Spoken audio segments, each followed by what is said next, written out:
दोस्तों, आज की कथा नागेश्वर ज्योतिर्लिंग के बारे में।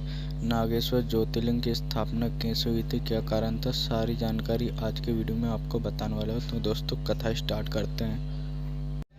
नागेश्वर ज्योतिर्लिंग के संबंध में एक कथा प्रसिद्ध है। कथा के अनुसार एक धर्म कर्म में विश्वास करने वाला व्यापारी था। भगवान शिव में उसकी अनन्य भक्ति थी। व्यापारिक कार्यों में व्यस्त रहने के बाद भी वह जो समय बचता उसे आराधना, पूजना और ध्यान में लगाता था।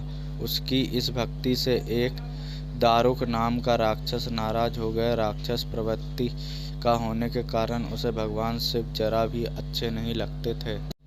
वह राक्षस सदा ही ऐसे अवसर की तलाश में रहता था कि वह किस तरह व्यापारी की भक्ति में बाधा पहुंचा सके। एक बार वह व्यापारी नौका से कहीं व्यापारिक कार्य से जा रहा था। उस राक्षस ने यह देख लिया और उसने अवसर पाकर नौका पर आक्रमण कर दिया और नौका के यात्रियों को राजधानी में ले जाकर कैद कर लिया।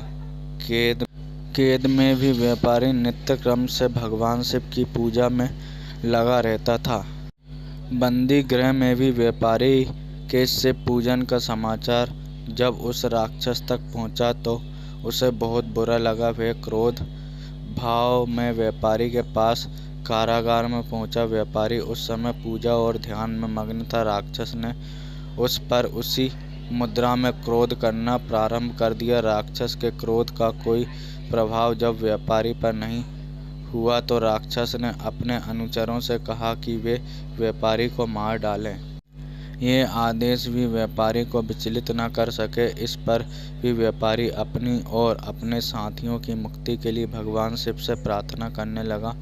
उसकी भक्ति से प्रसन्न होकर भगवान शिव उसी कारागार में एक ज्योतिर्लिंग रूप में प्रकट हुए और व्यापारी को पशुपत अस्त्र स्वयं की रक्षा करने के लिए दिया। इस अस्त्र से राक्षस दारुक तथा उसके अनुचरों का वध कर दिया। उसी समय भगवान शिव के इस ज्योतिर्लिंग का नाम नागेश्वर के नाम से प्रसिद्ध हुआ। बोलिए भोले भगवान की जय।